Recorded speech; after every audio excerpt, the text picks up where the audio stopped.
దాడులు జరిగినటువంటి మన నాయకుల మీద కానీ కార్యకర్తలను కానీ మీరు అండగా ఉండాలని, అదేవిధంగా రాబోయే రోజుల్లో నేను కూడా గాయపడినటువంటి తెలుగుదేశం పార్టీ ఎవరి మోసం చేసినటువంటి దాడుల్లో ఇబ్బంది పడినటువంటి ప్రతి కుటుంబానికి దగ్గరికి నేను వస్తాను, వాళ్ళకి అండగా ఉంటానని చెప్పి జగన్మోహన్ రెడ్డి గారు చెప్పారు.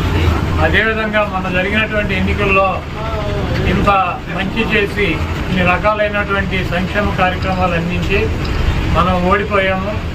ఇది ఒక మిరాకిల్గా ఉంది.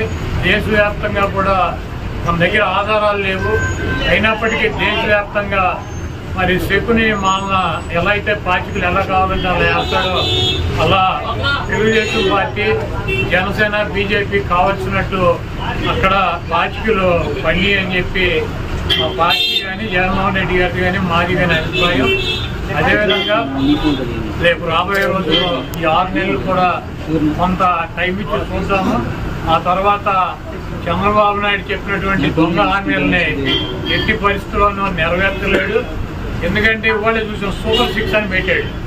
ఆ సూపర్ 6లో 18 సంవత్సరాలు దాటినటువంటి ప్రతి మహిళకి 1500 పెన్షన్ ఇస్తా అన్నాడు. రేపు 1వ తారీఖు ఇస్తున్నాడా? దాని గురించి మాట్లాడలా. 3 గ్యాస్ సిలిండర్లు ఇస్తా అని చెప్పాడు, దాని గురించి మాట్లాడలా.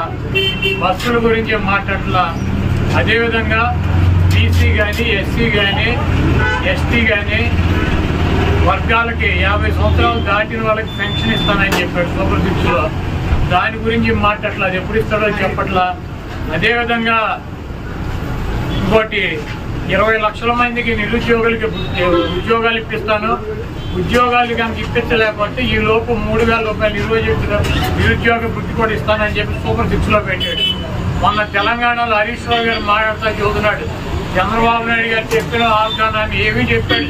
1000 రూపాయలు పెంచింది. ఇప్పుడు వచ్చి 3000 ఆల్రెడీ ఇచ్చేది. జగన్మోహన్ రెడ్డి గారు 3000 ఇస్తా అంటే వీడు వచ్చి 1000 ఇచ్చాడు. మీరు అక్కడ 2000 ఇస్తా అంటే రేవంత్ రెడ్డి 4000 చేయాలి కాబట్టి అక్కడ ఇబ్బంది పడుతూ ఉంటాడు. ఇంకా సూపర్ 6 అని చెప్పి ప్రతి మహిళకి 1500 రూపాయలు ఇస్తానని